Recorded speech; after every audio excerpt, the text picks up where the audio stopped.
The bullet burned through my spine, heat flooding into cold earth. Breath caught in my throat. Darkness pressed in. Then her voice. Is it done? Is he really gone?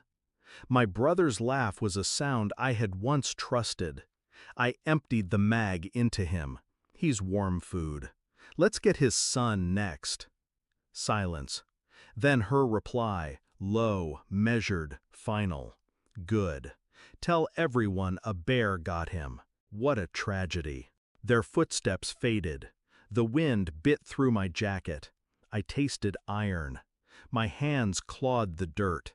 My muscles screamed. But I had been colder, darker, closer to death before. They called me the Wolverine in Siberia, because I never stayed dead. I rose. Slowly.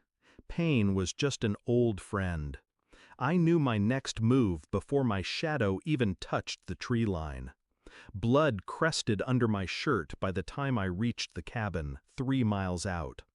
I moved through it in silence. Water, antiseptic, the sharp sting of survival. Their words kept replaying. My wife, my brother, together, talking about my death like it was housekeeping, planning to take my son as if he were property. I could almost see the lies in her face now, how her smile had turned softer when he walked into the room, the way she leaned closer when I wasn't watching, how my brother's hand lingered on her shoulder a fraction too long. I hadn't wanted to believe it. Now, belief wasn't necessary. I had proof, in the form of 2 voices and 1 bullet lodged in my back. But I wouldn't confront them. Not yet. The dead have time. I didn't go home, not right away. Instead, I watched. From the tree line near our house, I saw them, laughing on the porch. She wore my sweater. He wore my watch. They thought I was miles under dirt or bare meat rotting in the woods. Good. Let them feel safe. I called in an old contact from my Siberia days, a man who could pull phone records without leaving fingerprints, another who could lift financial statements, security footage, hidden emails. 2 days in, I had their pattern. Nights together, money transfers, plans to sell my property, plans to put my son under family care after my accident. 3 days in, I had his gun, the one he shot me with. He hadn't even bothered to get rid of it. Stupid.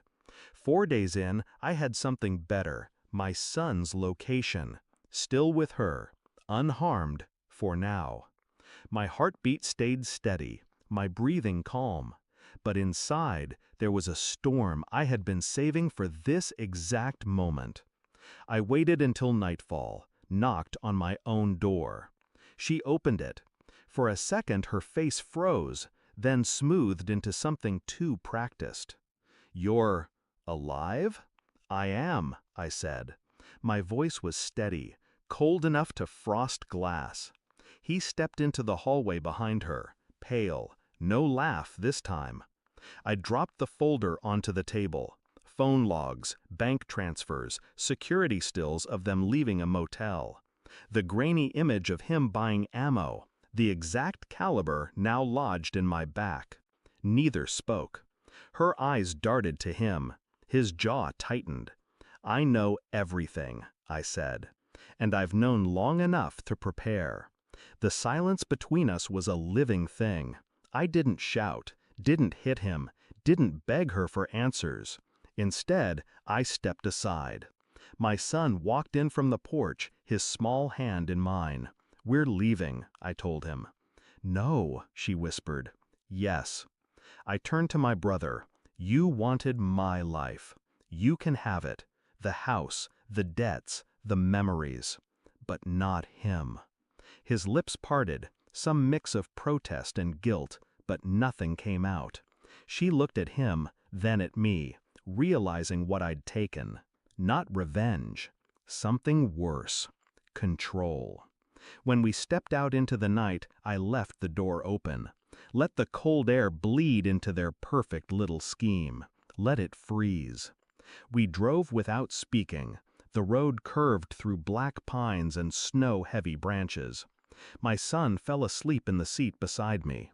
I didn't think about her face when she saw me alive. I didn't think about his silence. I didn't think about the bullet. I thought about distance, about time, about how the dead are never really dead until they stop moving. The road stretched out in front of me, endless and clean. They would live in that house together, sleep in my bed, eat at my table, and every night they would hear the echo of my voice and wonder if the door would open again. I wouldn't be back. The grave they dug for me was still empty. It always would be.